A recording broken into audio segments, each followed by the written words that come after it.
E aí, galera?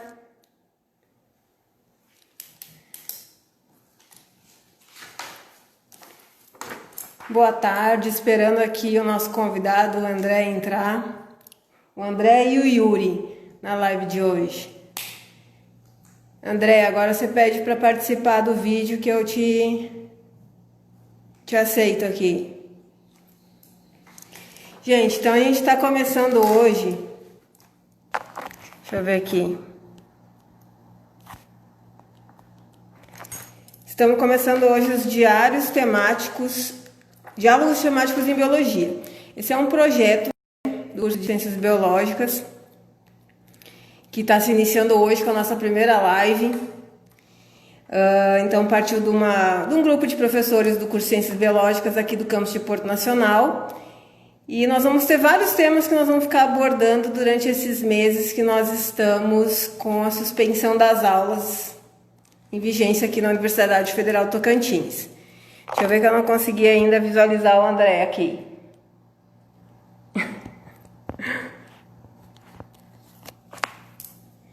Ou então pode ser o Yuri também entrar aí para participar com a gente. O Yuri tá aí já na sala também?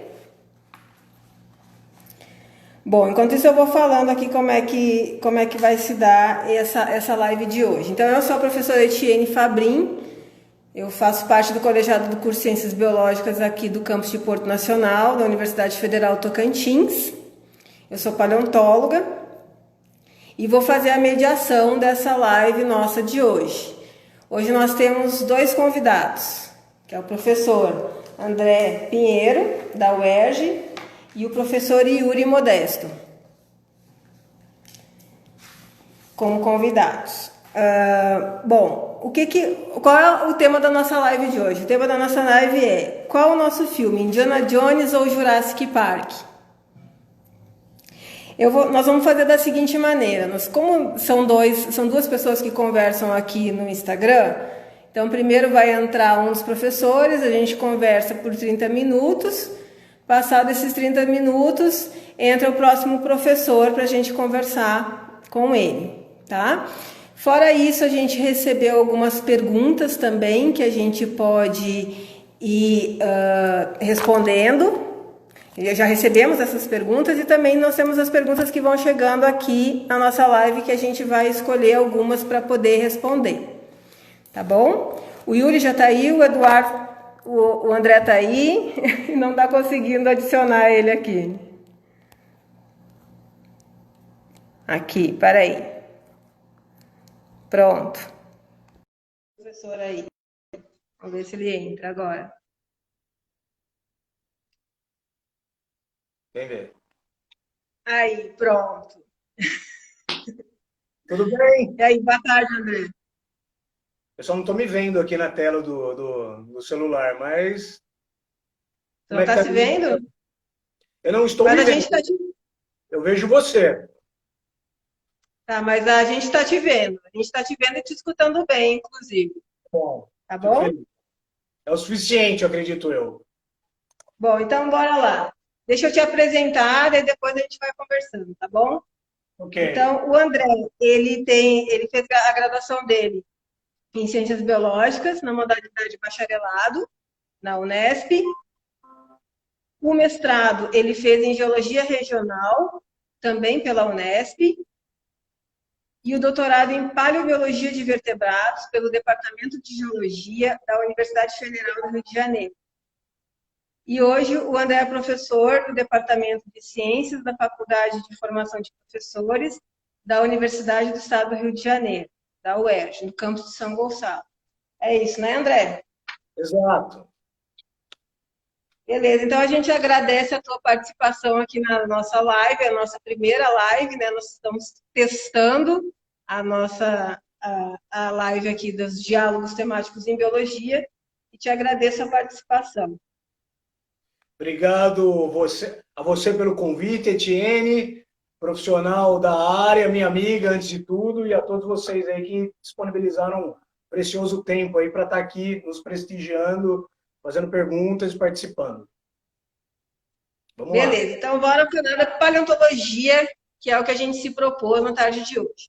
Bom, vamos começar pelo título da nossa live. Qual é o nosso filme? Indiana Jones ou Jurassic Park? Eu acho que essa resposta aí o pessoal vai dar depois que a gente vai conversando aqui. Por que tem esse tema, então? Por que a gente trouxe esse título de live? Porque é muito comum, nós somos biólogos, eu, o André e o Yuri, paleontólogos, e quando a gente fala para o pessoal, eu sou paleontólogo, que legal, tipo Indiana Jones. Que legal, tem algumas inscrições rupestres ali na Serra do Lajeado. Então, é uma confusão muito frequente que a gente vivencia no mundo da paleontologia. Por isso que a gente trouxe esse tema específico. E a gente vai conversar sobre isso e sobre paleontologia em geral. Vocês podem ir colocando também as perguntas de vocês aí. Então, André, por que existe essa confusão de arqueologia e paleontologia? O que você acha? A confusão ela é bastante comum, principalmente pelos métodos que são muito parecidos entre o método de aquisição de dados da paleontologia, ele é muito similar ao método de aquisição de dados da arqueologia. E isso confunde as coisas. Então, por exemplo, o paleontólogo vai a campo, o arqueólogo também vai a campo.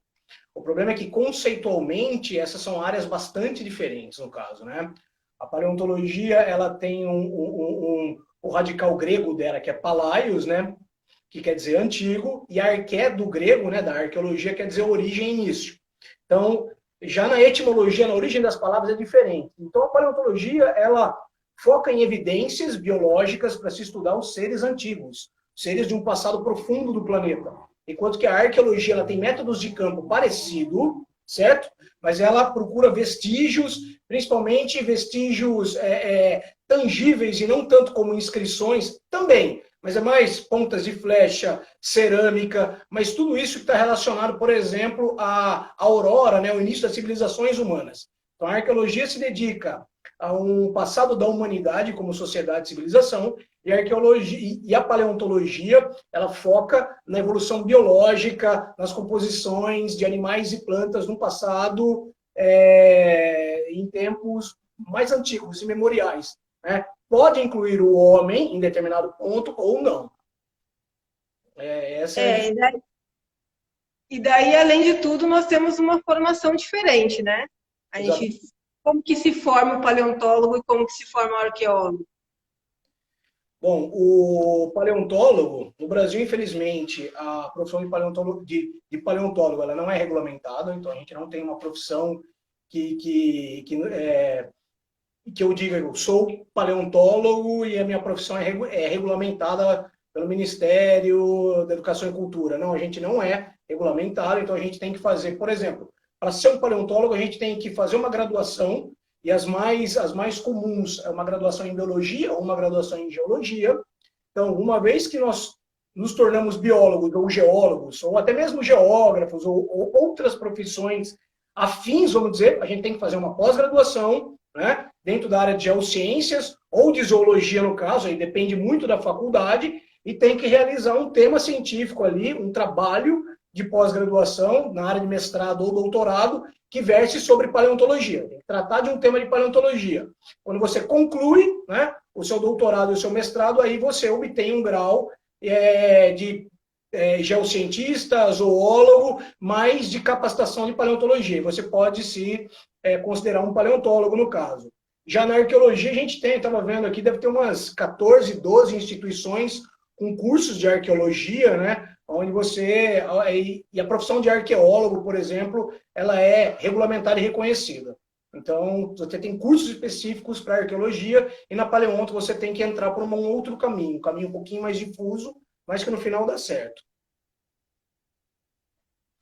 Então aí, né, gente? Então o arqueólogo, ele se forma arqueólogo lá na graduação, e o paleontólogo e a paleontóloga se tornam paleontólogos depois, lá na pós-graduação, né?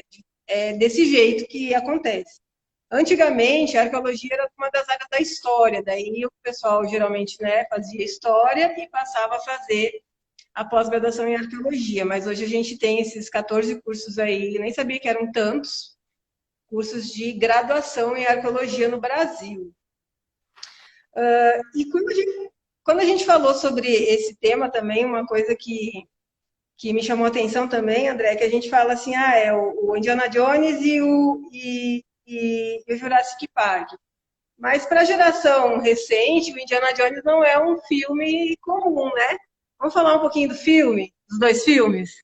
Vou falar um pouco do filme. O filme é maneiro. Bem pouquinho, bem pouquinho. Não sabe que eu estava dando uma olhada ontem, né? Só para me inteirar do que vai acontecer. Tudo bem que o pessoal eles podem não ter acompanhado Indiana Jones. O primeiro filme é de 1981, por exemplo.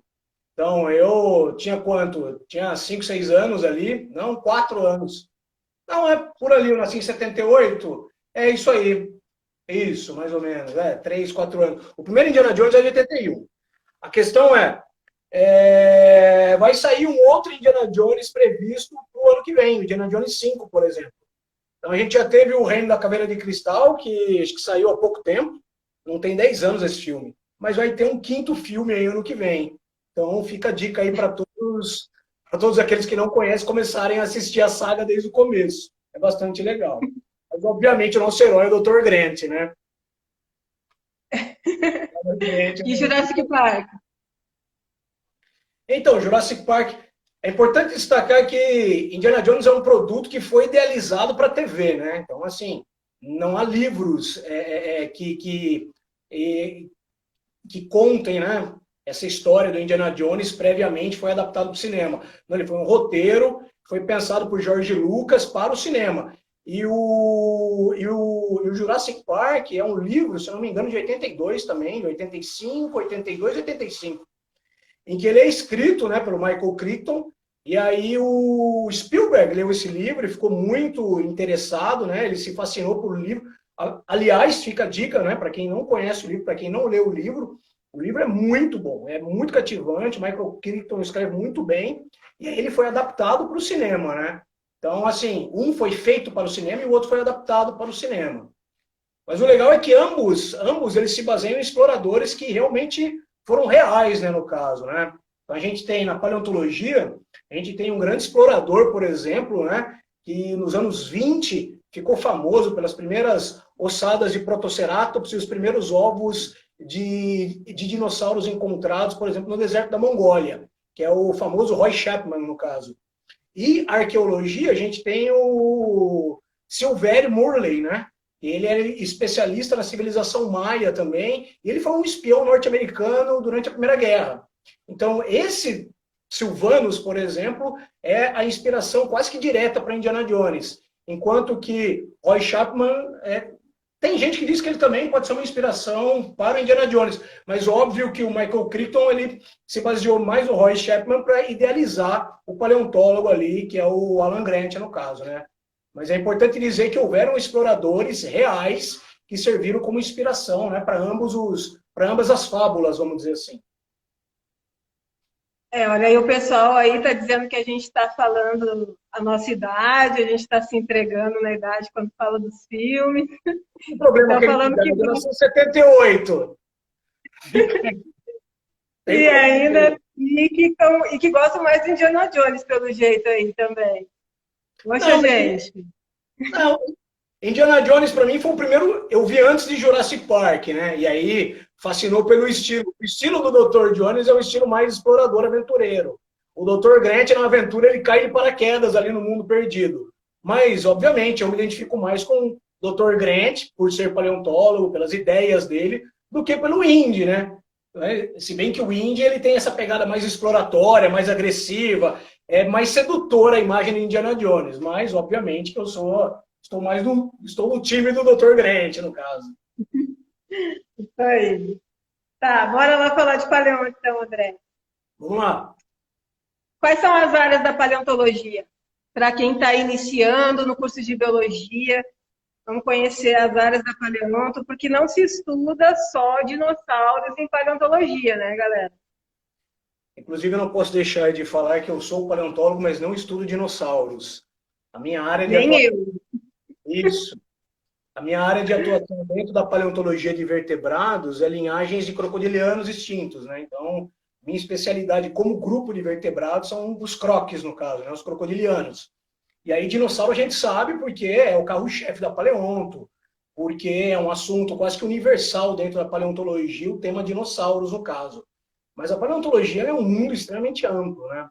Você vai entrar na paleontologia, você vai ter opção, por exemplo, de estudar 3 áreas completamente distintas já de cara, né? Que é paleobotânica, que é o seu caso, que é paleoinvertebrados e paleovertebrados. E também tem os paleoiquinólogos, né? Que vão estudar os vestígios indiretos. Então, mas assim, a princípio, a pessoa ela vai se identificar, por exemplo, com uma dessas grandes áreas, com uma dessas 4 ou 3 grandes áreas. Você vai estudar insetos, anelídeos, invertebrados, por exemplo, moluscos, você vai para paleoinvertebrados, vai estudar plantas do passado, gimnospermas, origem das plantas, aquela coisa, paleobotânica. E, no caso dos vertebrados, escolhe um grupo dentro de paleovertebrados. Lembrando que, apesar da diferença de paleontologia e arqueologia ser o divisor ser as civilizações humanas, na emergência do gênero Homo, né, a gente tem Homo habilis, Homo erectus, antes da gente chegar no Homo sapiens, a gente tem ancestrais hominídeos, no caso, né, que estão muito próximos da nossa linhagem. Também tem uma vertente da paleontologia que é a paleoantropologia. Então, você estuda a aurora ali da evolução humana em termos biológicos. É uma vertente do paleovertebrados. Então, assim, dependendo do grupo que você escolher, dessa grande área da paleontologia, é um universo enorme. A paleontologia é gigantesca, cara. Dinossauro é o mais conhecido, né? Pode ser o mais charmoso, o tema mais charmoso, que chama mais atenção, mas a paleonto é gigantesca em termos do que se explorar e do que se escolher para estudar de forma mais específica. Não sei se você pode completar aí, Etienne. Você puxa mais para a Beleza. A Karine, a Cacá chamou aí, está falando que é legal diferenciar essa questão dos fósseis, porque no senso comum os fósseis são relacionados somente a dinossauros, mas a gente tem fósseis de todos os organismos, né? Então, e fossilizados de diversas maneiras também. Não só como os dinossauros são fossilizados, a gente tem fósseis de tudo, de vários tipos, né? No Brasil, eu acho que em termos de vertebrados, tirando os peixes, os vertebrados mais comuns em termos de terrestres são crocodilianos. São mais abundantes do que os dinossauros em território nacional, por exemplo. Uhum. E os dinossauros é o que tem o apelo midiático maior mesmo, são os mais conhecidos, né? Mas aqui nós vamos falar, somos 3 paleontólogos e nenhum trabalha com dinossauros, né? O André trabalha com crocodilianos, eu sou paleobotânica, trabalho com plantas fósseis, inclusive é muito importante aqui no estado do Tocantins. A gente vai falar com o Yuri sobre isso, porque o Yuri, que é o próximo convidado, ele é aqui do Tocantins, ele nasceu aqui, estudou aqui, trabalha aqui, a gente vai conversar depois. E, bom, enfim. Tá, beleza. Então, a gente já falou das áreas da paleonto. Agora vamos falar sobre onde atua o paleontólogo. Também para quem está iniciando aí na biologia, quem quer conhecer a paleontologia, quem quer ser um paleontólogo ou uma paleontóloga, onde ele vai atuar. E como também a gente pode falar um pouquinho. Bom, a área de atuação mais comum da paleontologia é acadêmica, no caso, né? Então, tipo assim, a gente se forma, né, em geocientistas ou zoólogos com habilitação na paleontologia, né, paleontólogo, no caso, e aí a grande maioria acaba concursando numa outra universidade para tocar pesquisas na área da paleontologia e dar aula sobre a paleontologia ou temas relacionados. Mas também há outros ofícios para o paleontólogo, né? Não só restrito à academia, mas o paleontólogo, dependendo, ele pode, se houver editais ali, ele pode, por exemplo, participar de concursos para trabalhar como curadoria de museus, para ser ali administrador de alguma coleção zoológica ou paleontológica.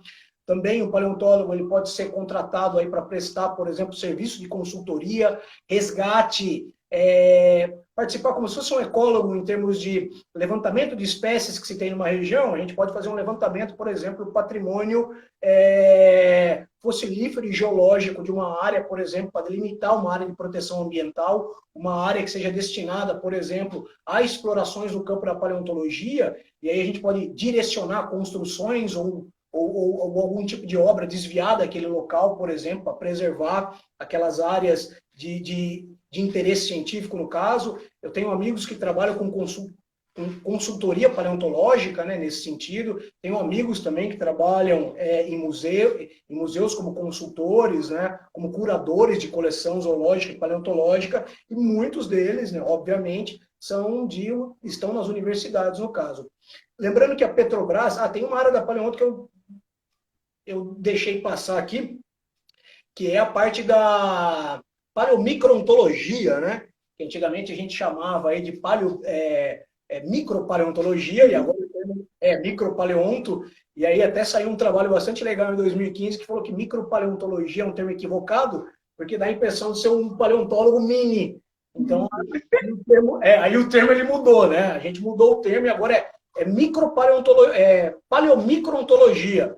Paleomicroontólogo, no caso, ele estuda o registro fóssil relacionado a organismos microscópicos, organismos nanométricos ou micrométricos, aqueles que necessitam, por exemplo, de aparato, por exemplo, lupas, microscópio eletrônico, a análise, por exemplo, do petróleo da Petrobras, dos óleos da Petrobras, por exemplo, eles contratam paleomicroontólogos como avaliadores, né, dos níveis de óleo, da qualidade do óleo, dos níveis estratigráficos, onde você vai encontrar óleos similares. Então, a Petrobras, por exemplo, contrata paleontólogos, mas na área da paleomicroontologia, por exemplo.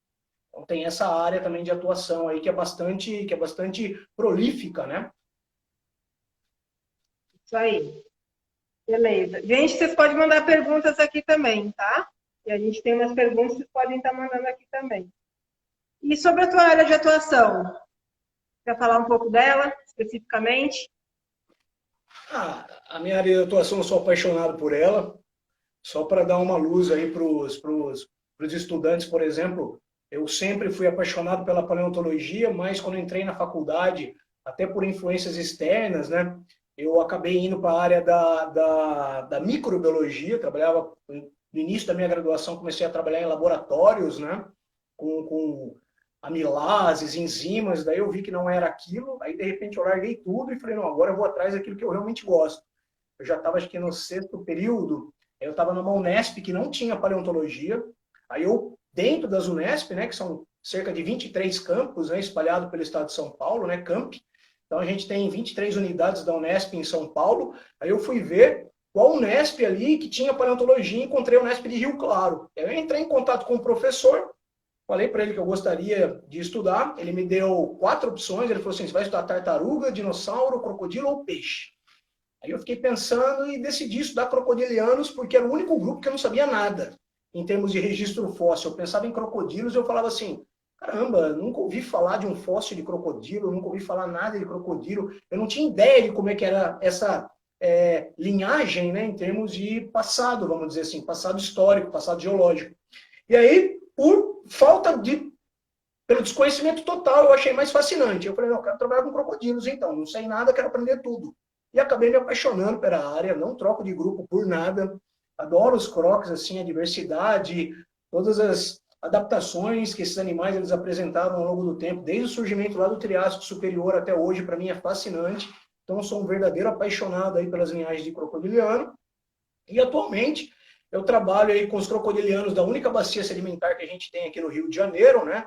Que é a bacia de Itaboraí, e ela é do Cenozoico, no caso, e também tenho uma linha de pesquisa que eu estudo ali também o oeste de São Paulo, né? Que daí é do Mesozoico. Então, trabalho com 2 conjuntos de crocodilianos, um mais moderno e um mais antigo, por exemplo. E, para mim, estou bastante satisfeito com a minha opção, por exemplo. E você faz descrição, um trabalho mais voltado em que área específica, assim, sistemática? A gente trabalha, sim, achando os remanescentes desses animais, né?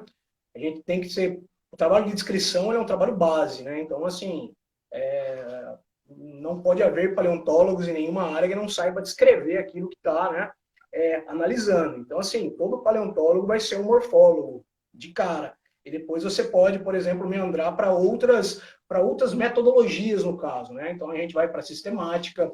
No meu caso, eu estudo filogeneticamente os grupos, então a gente emprega a metodologia de rastreio das linhagens em termos evolutivos, né? A gente chama de cladística filogenética, no caso. Agora também eu estou indo para uma área para testar, vamos dizer, diferenças entre jovens e adultos, empregando métodos alométricos, de distorção da forma com o crescimento. Então, estou entrando agora, porque a gente acabou de achar uns filhotes aí também, né? Então, a gente tem adultos e filhotes, então a gente quer compreender como é que o crânio de um filhote ele se deforma em termos de crescimentos diferenciais dos ossos até se tornar o crânio de um adulto, por exemplo. Então, tem vários lados, né? Tem gente, que não é o meu caso ainda, espero um dia trabalhar, mas tem gente que simula, né, as áreas de ligação, né, de músculos, fazem cálculos ali de provável massa muscular para determinar a força de mordida, força no pescoço. Esses são os ensaios de biomecânica, no caso, né? Tenho amigos que trabalham com biomecânica. Então, assim, tem gente que trabalha com estatísticas populacionais. Então, dentro de um mesmo grupo, há vários métodos, né? Paleobiogeografia, por exemplo, a distribuição dos grupos pelos continentes no tempo também é uma área bastante legal assim de se explorar. Então, dentro de um mesmo grupo, você tem N ferramentas e N aspectos para estudar sobre aquele organismo, né? Integrando ele ou não aos outros animais. Aí depende do foco em que você está realizando suas perguntas, no caso, né? Sempre tem que haver uma pergunta e um conjunto de testes, né, baseado nas hipóteses, e você tenta responder as suas perguntas com os métodos que se tem disponíveis, no caso. Tá. Beleza, a gente recebeu 2 perguntas aqui agora, e nós temos aquelas 2 perguntas que nós recebemos no Instagram. Tá certo. Agora, a Mariana perguntou quais são os desafios do paleontólogo no Brasil. Dinheiro. Exatamente. Financiamento. Pois é. Dinheiro é um fator crítico, né? Sem dinheiro não se faz nada, e na paleontologia ele é mais sensível. Porque a gente precisa, por exemplo, de dinheiro para nos deslocarmos, comprar equipamento, comprar produto para proteger fóssil, comprar ferramenta para explorar, comprar gerador, comprar gasolina para gerador. Aí chegando no local, você vai ficar quanto tempo? Se for bater e voltar, você não acha nada. Então você tem que ficar um número mínimo de tempo. Tem gente que fica 1 semana, tem gente que fica 2 semanas, tem gente que consegue, através do financiamento, ficar mais de 1 mês no campo. É o sonho de qualquer paleontólogo, é ficar um tempão no campo, né? Quanto mais tempo a gente ficar no campo, para o real paleontólogo, mais satisfação é. Eu adoro estar no campo, assim, dormir embaixo das estrelas ali, em algumas barracas, não sei o quê, acordar e ir prospectar, ir dormir, conversando com o pessoal sobre o que a gente achou no dia. Isso é extremamente empolgante. Acho que todo paleontólogo, assim, sente muita atração por esse tipo de ação de campo, né? Mas precisa de dinheiro para isso. Precisa de dinheiro para a gente ficar hospedado, para comprar comida e tudo. Então, nesse sentido, a gente precisa de projetos, né? A gente faz projeto, manda para órgãos de fomento à ciência, como CAPES, FAPESP, no caso de São Paulo, FAPERJ, no caso do Rio de Janeiro, e várias fundações para pesquisas de cada estado em específico, no caso. Dinheiro é o crucial. E com ele, se tem boa vontade, a paleontologia vai que é uma beleza, no caso. Eu acho que os desafios da paleontóloga e do paleontólogo atuais são os mesmos de qualquer cientista na atualidade no Brasil, né? A gente precisa de financiamento para as nossas pesquisas. A paleontologia é uma ciência de base, então ela não é uma ciência aplicada. Então, começa aí o nosso desafio, né, de mostrar a importância da paleontologia como uma ciência de base. E também essa questão que está rolando atualmente, que é a descredibilização da ciência como um todo, principalmente aqui o que a gente está vivendo nos dias atuais. Esses são os desafios também dos paleontólogos e das paleontólogas. Tem mais 2 perguntas, André, vamos lá, rapidão. O Matheus Bander perguntou, os crocodilos primitivos poderiam ser mais agressivos que os atuais? Tem como responder isso? Até tem. Se a gente for puxar os mais agressivos, qual é o nome de quem perguntou, Etienne? O Matheus. Matheus, os mais agressivos eram animais que não eram tão grandes. Muitos deles eles poderiam ficar de pé nas 2 patas traseiras e a estrutura óssea era muito delicada e a gente acredita que esses animais eram insetívoros, no caso. Eles eram carnívoros, mas comedores de inseto. Então, as primeiras formas de crocodiliano, diferente dos animais que a gente tem na cabeça, por exemplo, um crocodilo do Nilo com 5,5 metros, bichos enormes predando em água. As primeiras formas de crocodilianas eram terrestres, não eram semiaquáticas, andavam de forma quadrúpede e às vezes bípede, eram formas muito velozes, muito gráceis, muito delicadas e, ao que tudo indica, insetívoras no caso. Então eles deviam ser bichos bem ferozes mesmo, como um besouro, por exemplo. Devia ser terrível para esses bichos. Tá. Tem mais duas perguntas aqui, mas vamos responder aquelas perguntas que tinham sido colocadas para a gente, então, no Instagram, que senão não vai dar tempo. Tá bom. Teve duas perguntas que a gente separou para o André, tá? Das que foram enviadas. É possível saber qual seria o som que um dinossauro faria através da estrutura óssea? Através da estrutura óssea, depende do grupo, por exemplo. Então, por exemplo, existem grupos como os carnívoros, que a gente não tem muita ideia, porque a estrutura óssea não dá muitos indícios no caso. Aí como é que a gente faz? Por exemplo, assistindo o filme do Jurassic Park, quem assistiu, por exemplo, percebeu que o Dilophosauro faz som de ave. Então, você aí vai de uma liberdade, vamos dizer, que a gente tem, baseado no princípio de similaridade biológica, que os dinossauros terópodos, os carnívoros, estando eles como muito mais próximos das aves do que de qualquer outro animal, deveriam produzir um som mais próximo de aves do que de qualquer outro grupo animal. Então, assim, uma vez que a gente não tem um indício através da estrutura craniana, a gente pode mais ou menos usar de uma liberdade aí para propor que eles produzissem um som mais próximo da linhagem que a gente conhece, que é a aves. Mas, por exemplo, tem um grupo de dinossauros, são os bicos de pato, né, os ornitisquias, ornitópodes no caso, muitos deles possuem cristas, né, na cabeça, no caso do Saurolophus, Parasaurolophus, Lambeosaurus, Corythosaurus. E se você fizer uma análise do crânio desses animais com essas cristas bizarras que eles têm, todas essas estruturas elas são pneumáticas, elas são ocas. E se você faz uma simulação da estrutura, e até por impressoras 3D dá para você imprimir essa estrutura oca, você mais ou menos, você pode até assoprar por ela, como já houve estudos, a gente tem uma ideia de que tipo de som anasalado eles poderiam fazer. Então isso funcionava como caixas acústicas, ampliando um som anasalado que esses animais deveriam produzir. E aí, se a frequência era audível ao ser humano, é outra história, né? A gente vai pegar uma parte do som, a gente consegue rastrear, a outra é inferências, no caso. Mas com certeza esses ornitópodes produziam sons tão altos ou mais altos quanto elefantes produzem, por exemplo, através dessas estruturas ligadas à cavidade nasofaríngea, no caso, né? Um som anasalado, mas eles produziam. Então a resposta é sim, né? A resposta à pergunta é sim. É possível. Parte, né? De alguns grupos a gente consegue rastrear. Pelo menos em parte. Né? São propostas. É proposta, tu falou, uma proposta de som.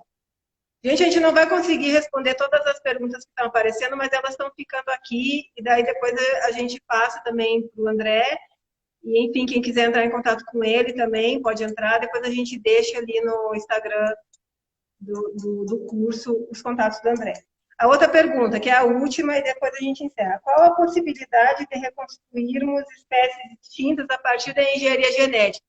Que é o que ocorre lá no filme, né? No filme Jurassic Park. No momento, ela é muito remota. Por quê? Vocês viram no filme, por exemplo, que eles resgatam DNA através de um mosquito que picou dinossauros. Tudo bem. Na teoria isso é possível? Em teoria é possível.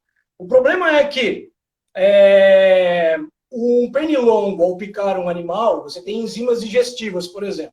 Então esse material não vai ficar armazenado sem nenhum tipo de ação. Você vai ter, por exemplo, ações digestivas dentro do animal. Então, assim, se a gente conseguir, através de um pernilongo no âmbar, esse tipo de informação genética, ela vai estar bastante fragmentada. E até hoje eu não sei de nenhuma sequência minimamente completa, assim, ou parcialmente completa de nenhum dinossauro. Tem outra coisa, no filme não fica claro, você tem 15 espécies no parque. Como é que você vai selecionar, como é que você sabe que se você tem 15 espécies de DNA, mesmo que você pegue mosquitos diferentes, vamos supor, ele picou 3 animais, você vai estar aquela maçarocada no estômago. Mesmo um animal morrendo com âmbar, por exemplo, você pode parar a degradação do pernilongo. Mas dentro do pernilongo, ações de bactérias e do próprio conteúdo gástrico dele vai atacar esse material genético. Então, assim, é difícil você ter essas sequências. Então, assim, outra coisa, no filme, tanto no filme quanto no livro, não fica claro. No filme, eles falam que eles preenchem as sequências com sapo, mas dinossauros são muito diferentes de sapos, estão mais próximos de aves. A gente deveria preencher as lacunas com DNA de ave, na melhor das hipóteses, se não aves, crocodilianos. Aí, no caso, você vai gerar ali um ovo ou um zigoto. Aí você vai ter que ter um hospedeiro para gerar esse ovo. Você vai colocar em que tipo de ave? Que ave a gente vai chocar esse ovo? Uma avestruz, por exemplo? O que vai nascer? A gente sabe quantas espécies estão dentro daquele estômago do pernilongo? Então, assim, em teoria, até é possível, mas na prática se esbarra em uma série de dificuldades que, até o momento, nos impede desse tipo de avanço. E outra, a questão da ética, né? Por exemplo, por que a gente vai reviver animais antigos se o mundo deles era um outro? Inclusive no Mesozoico, ali você tinha 10% mais oxigênio do que hoje. A gente está extinguindo espécies que deveriam compartilhar o mundo conosco hoje. A gente não consegue salvá-las ou retê-las no planeta. A gente ainda vai trazer animais que estão 65 milhões de anos de mortos, no caso, que nunca tiveram contato com o mundo humano e com o mundo moderno, por exemplo. Então tem um comitê de ética também que impede que se faça clonagem. Você vai trazer de volta animais para quê? Somente para deixar em zoológico? Além das questões físicas, processuais de laboratório, tem toda a questão ética envolvida. Então, assim, eu acredito que a gente não vai ver dinossauros clonados ainda por um bom tempo, por essas duas questões. E ainda tem a questão de quanto tempo o DNA ele aguenta, né? Tem estudos aí que apontam que ele tem uma meia-vida, ou seja, metade dele se degrada com cerca de 600 anos, 520 anos mais ou menos. Então, ele seria extremamente degradado. Então, a gente está falando de organismos que viveram há mais de 65 milhões de anos atrás. Né? Então, assim, é realmente bem difícil. Bom, e agora, qual é a sua mensagem para os paleontólogos e as paleontólogas que estão em isolamento social? Todo mundo está cumprindo, né? Qual a sua mensagem, André? Futuros paleontólogos, presentes paleontólogos, relaxem, preparem seus cavalos, afiem suas talhadeiras. Em breve estaremos no campo novamente. É isso aí. Saudades do campo. Saudades do André, campo. Poxa. Obrigada pela participação. Quer falar mais alguma coisa? Não, acho que eu agradeço a participação de todos. Mantenham a calma, utilizem o tempo a seu favor, certo? Não gastem com bobeiras e vamos embora, que daqui a pouco a gente vai estar no novo normal novamente. Beleza, muito obrigada. Eu vou te tirar daqui, daí vou chamar o Yuri. Muito obrigada. Nada. Peraí. Deixa eu pegar o Yuri aqui. Consegue sair aí? Eu não sei tirar agora. Sai aí. Agora é o Yuri que tem que solicitar a entrada.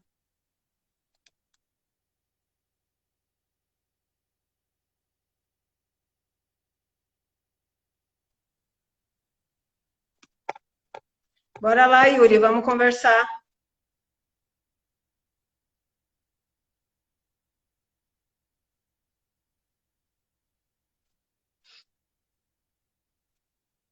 O Yuri tá por aí? Foi. Tá chegando, Yuri. Mas não sei se... Aqui eu não tô aparecendo, não, ainda. E nem pra mim aqui, é essa conexão aí. Pera aí, deixa eu ver aqui se tem alguma coisa pra fazer.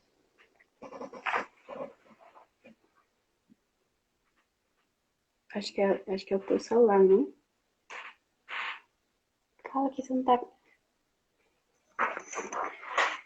Deixa eu ver aqui. Yuri do céu, você não tá aparecendo pra gente. A gente tá disputando, mas nós não estamos vendo. Deixa eu ver o que dá pra fazer. Foi. Dá pra você falar também. Qualquer coisa fica aparecendo só eu aqui. Agora eu tô aparecendo aqui. Tá aparecendo aí? Vocês estão vendo? Tá, Luane? Você tá vendo o Yuri aí?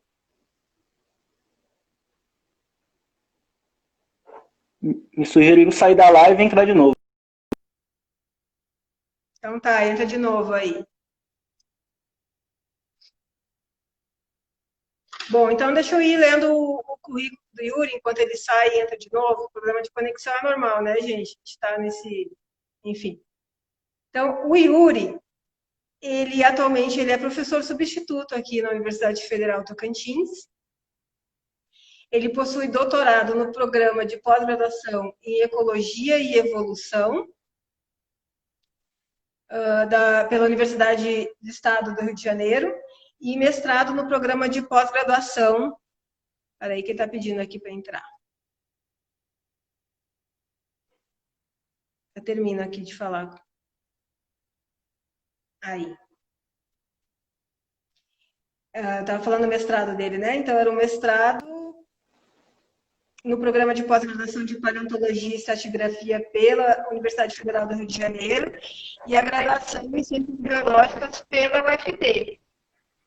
O Yuri, quando eu cheguei aqui, ele estava saindo, né, Yuri? Você está escutando agora? Idosos confusos com a tecnologia. Olha o que eles estão chamando a gente. É o Yuri que está confuso. Bora lá, Yuri. Não está travando a live. Eu te recomendo sair e entrar de novo. É o problema da sua conexão.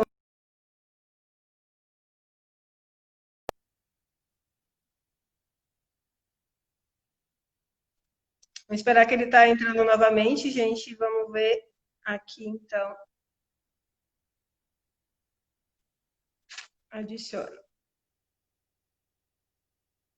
Beleza, só aguardando ele entrar. Então, o Yuri é professor aqui na universidade, aqui do nosso curso. Aí, pronto. Agora foi. Chamaram tu de idoso. É você que é o idoso, não sou eu.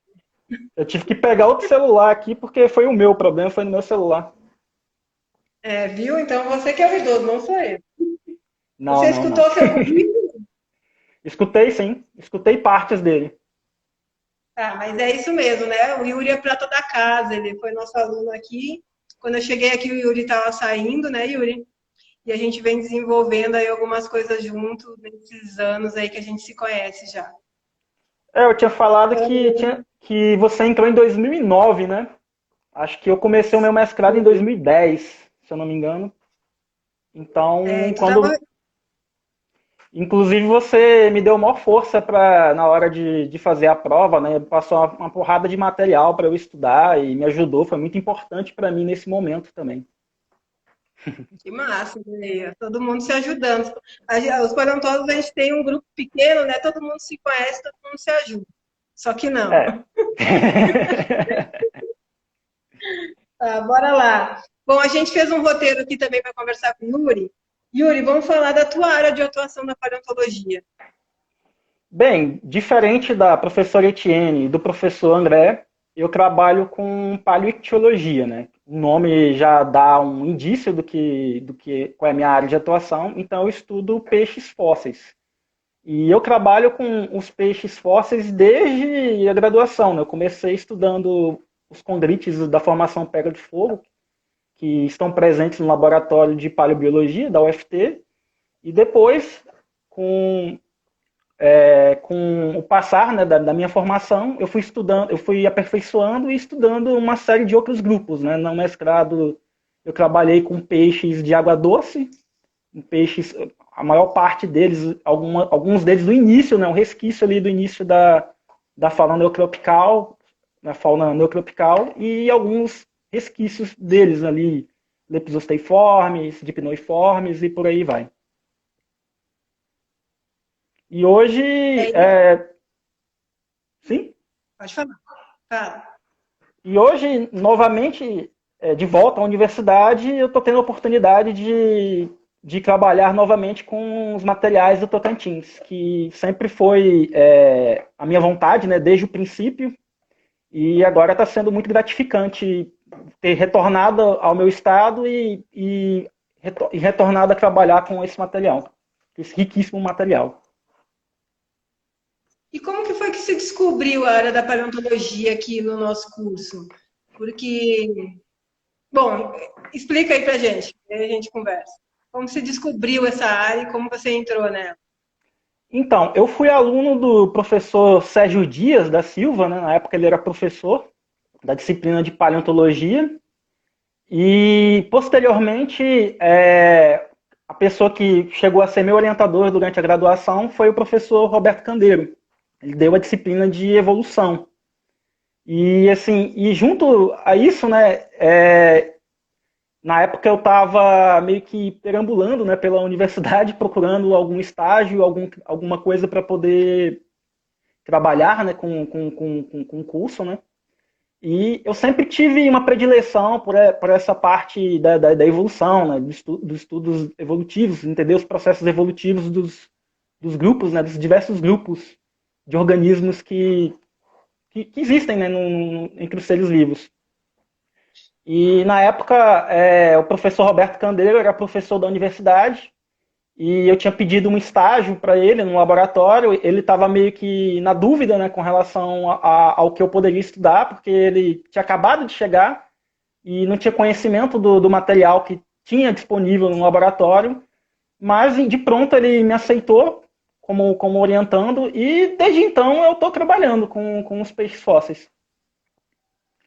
E disso, Então foi a maior parte. Então, assim, no curso, né, teve essas duas disciplinas, e depois eu fiz mais duas disciplinas optativas, uma era de paleovertebrados e uma outra de paleoecologia, e teve experiência, né, com o laboratório, com os colegas, as idas aos congressos e tudo mais.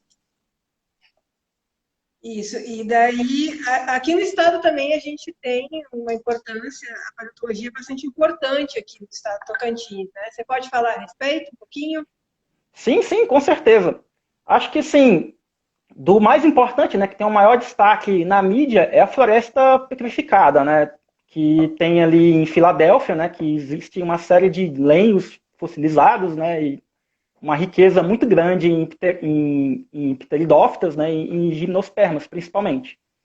E além desses materiais paleobotânicos, né, nessa área também tem uma série de peixes, né, principalmente de peixes como dipnoiformes, como selacantiformes, e algumas formas de tubarões fossilizados e por aí vai, que eu, no momento, estou estudando todos eles, e já recentemente eu publiquei um artigo, né, sobre parte desse material, né, no caso, as escamas fossilizadas de paliniscoides.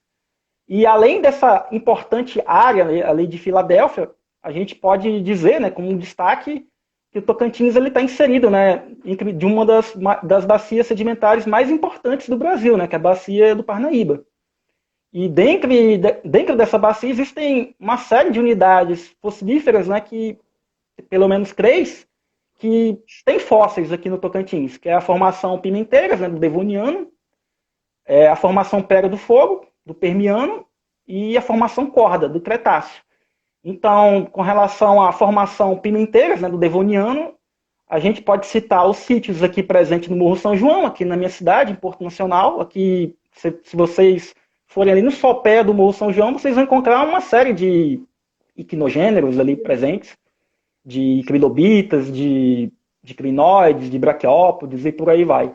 E material bem mais interessante ainda, bem melhor preservado, a gente encontra ali em Taquarussu, nas cachoeiras de Taquarussu. Tem uma série deles ali. É muito comum você estar tomando banho ali naquela cachoeira e passar a mão no cascalho e encontrar um colunal ou uma coluna de crinoide. E indo, assim, fazendo essa viagem, né, no tempo geológico, né, e subindo também ao norte do estado, aí temos Guaraí, que é um sítio também muito importante, que tem uma diversidade muito grande, principalmente de tubarões, de tubarões primitivos, e também de uma série de outros peixes também importantes, né, que são inéditos para a ciência, que necessitam, né, de pessoas que estudem esses materiais. E assim, fica sempre uma pergunta, né? Ah, e dinossauro? Tem dinossauro no Tocantins? Temos, né? Temos um resquício, né? Um vestígio, né? De que dinossauros estiveram aqui durante o Cretáceo, que são os rastros fossilizados em Taguatins. Inclusive, eu fui um dos coautores do trabalho, né? Que fez a descrição e que fez o resgate desse material, que no caso tem um problema, né, com as usinas hidrelétricas ali das proximidades ali da área, né? Então essa área ia ser alagada, então necessitava fazer um resgate, né, a respeito desse quinofóssil. Tá, então vamos resumir. No Tocantins a gente tem organismos marinhos, né, como os crinoides. O que mais de marinho? Temos os crinoides, temos os braquiópodes, temos também alguns moluscos, também bem importantes, e também uma série de rastros de vermes fossilizados. Tem também um material bem interessante que remete a rastros de trilobitas que são encontrados. Você vê a forma de forrageio, né, do trilobita ali presente registrado nessa rocha sedimentar, num arenito bem bonito. E então, assim, o que tem de importante desse material? É que você tem um registro, né, dessa parte do Tocantins estava emerso, né, no mar, né? Um mar bem profundo no passado. Tanto aqui quanto ali em Guaraí, que é o material que o Yuri está estudando agora também, né? Que está trabalhando agora, que são os dentes, tubarão e peixes diversos, marinhos também. Fora isso, no Tocantins temos essas pegadas, que são bastante importantes também lá em Tocantinópolis. E o Monumento Natural das Árvores Fossilizadas, que é um monumento, um dos únicos monumentos naturais do Brasil, que tem uma importância mundial para o Permiano, uma grande quantidade de lenhos fósseis, de material vegetal fóssil, principalmente de Pteridófita de gimnosperma, como o Yuri falou. E lá no monumento também a gente tem a possibilidade de levar os nossos alunos do ensino médio também, do ensino fundamental. Tem uma sede da Naturatins, que é o órgão que fiscaliza o monumento, e ele está sempre aberto e disponível para receber pesquisadores, escolas. Então, a gente tem essa possibilidade de realizar estudos em loco no Tocantins, na paleontologia. Então, é extremamente importante a nossa área aqui e formar paleontólogos tocantinenses, que é o que a gente vem fazendo aqui na Universidade Federal Tocantins, né? Tem vários já que saíram aqui do laboratório, e isso é muito gratificante. Tem umas perguntas aqui, Yuri. Peraí, deixa eu ver. A Karine perguntou se tem alguma coisa de loricarídea aqui no Tocantins. Loricarídea. Tem? Bem, ainda não, né? O que a gente sabe a respeito desse grupo é que ele possivelmente surgiu talvez ali do Cretáceo Médio para o final do Cretáceo. E a única área que a gente tem no Tocantins com possibilidade de ter fósseis é essa área de Taguatins, que tem os rastros fossilizados. Só que o processo de fossilização que gera um iquinofóssil e que gera um resto normal é totalmente diferente. Pode ser que se encontre, né, em alguma outra área que a gente não tem conhecimento ainda. Mas dentro das áreas que a gente sabe, né, que tem os fósseis, não tem nenhum indício ainda de que possa ser encontrado um loricarídeo, um siluriformes, né?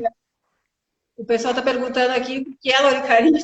São cascudos, a Karine já falou aqui, né? São uma família de cascudos. Então, Sim. Tem uma outra pergunta aqui do Pedro.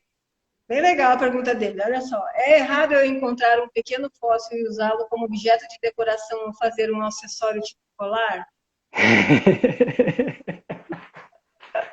É errado, Yuri. É errado, não é? Segundo a nossa legislação, segundo a nossa legislação, é errado, sim. Porque um fóssil, ele é um patrimônio, né? É um patrimônio do país, né? Da nação. Da nação. Então, o mais correto é que esse material ele esteja disponível, né, para que as pessoas estudem. Esteja disponível em instituição pública para que os cientistas estudem, para que a sociedade tenha conhecimento a respeito desse material. Daí isso aí vai junto muito com o que o Mark falou aqui também. Se qualquer um pode sair coletando fósseis. O Mark botou essa colocação aí. Qualquer um pode sair coletando fósseis por aí, guardar na sua casa. Como é que é, Yuri? O que você fala disso? Pode ou não pode? Bem, eu vou aproveitar essa pergunta, né, para agradecer os inúmeros colaboradores, né, que os paleontólogos nós temos, né, sempre, né, que geralmente quando a gente tem um conhecimento de um afloramento novo ou de um fóssil novo, geralmente é um fazendeiro, geralmente é um agricultor, é alguém que está fazendo algum tipo de trabalho, alguma terraplanagem, alguma coisa em alguma área, em alguma região. São geralmente esse tipo de pessoas que nos procuram para que a gente, pelo interesse, né, de saber depois o que pode render, né, a respeito desse assunto. Mas, assim, o ideal é que um paleontólogo esteja coletando esse material. Porque nós temos um treinamento, né, para lidar com esse tipo de material. Porque você pode ir lá coletar o material na área e às vezes você, com a intenção de coletar o material, e você pode até perder, danificar o material que está ali presente. Isso tem até uma homologia aí dos paleontólogos com uma analogia, uma analogia dos paleontólogos com os detetives, né? Então a gente está treinado para saber o que a gente tem que buscar naquele local onde aquele fóssil está aflorando. Então, realmente é um trabalho que é do paleontólogo, da paleontóloga, fazer essa escavação, fazer essa coleta, mas é isso que o Yuri falou, né? Muitas e muitas vezes é dessa maneira que ocorre. A gente não sai procurando, olha, ali tem fóssil. Né? A gente Sim. acaba recebendo notícia de alguém que estava naquela localidade, que viu alguma determinada, enfim, alguma coisa que não conhece, e nos avisa enquanto instituição. E quem tem a salvaguarda dos fósseis são as instituições de ensino e pesquisa. Então, aqui no laboratório, a gente tem, aqui no campus da UFT, em Porto Nacional, a gente tem o nosso laboratório e a coleção de paleontologia da universidade, que é a única, inclusive, do estado. Então, qualquer pessoa que encontrar um fóssil por aí, entra em contato com a gente, que a gente vai lá, faz a coleta, de repente coloca até o nome, né? Se for uma Da espécie pessoa, nova, da espécie. o nome da pessoa que achou, isso é muito comum também, né? Sim. Caso alguém encontre um fóssil aqui nos arredores de Porto, entre em contato com o laboratório de paleobiologia. É isso aí, né? Tem mais de pergunta? Inclusive, e só fazendo um adendo a esse comentário do nosso espectador, é muito comum encontrar colunais de crinoides aqui em Porto Nacional, em quintais de casas mesmo. Assim, eu mesmo já vi em muitos lugares por aqui. Esse cascalho Yuri, avermelhado. Oi? Yuri, nosso tempo vai se acabar, porque ele cai com 1 hora. Então, deixa sua mensagem. Deixa sua mensagem para o paleontólogo, para a paleontóloga que está no isolamento. Fala aí. Mensagem para os paleontólogos. Bem, eu sei que esse momento é um momento muito difícil, né, para todo mundo, para todos nós. A gente está vivendo uma crise sanitária que desencadeou numa crise humanitária, que também vai desencadear numa crise econômica que será muito séria. E a gente além disso tudo, temos nossos governantes, né, que insistem em colocar uma crise política no meio disso tudo para embaralhar ainda mais a situação. Isso gera uma série de incertezas, né, para qualquer tipo de pessoa, não só os paleontólogos, mas qualquer pessoa, né, que esteja nesse mundo. Então, assim, a minha dica, o meu comentário que eu posso fazer é o mesmo que o do Tatu. É que tentem cuidar, né, da saúde física e da saúde mental de vocês, da melhor forma possível.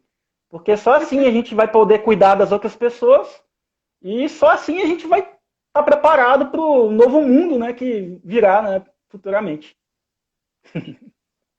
É isso aí. Obrigado, muito obrigada. Até me dá um aviso aqui, 25 segundos restantes. Obrigado pela participação, Yuri. Yuri topou na hora quando a gente falou, bora lá, tal, e estamos aí. E obrigado para todo mundo que esteve na live. Eu vou ver se eu consigo salvar no IGTV. Daí a gente disponibiliza depois também o contato dos pesquisadores que falaram aqui. Falou, vai cair!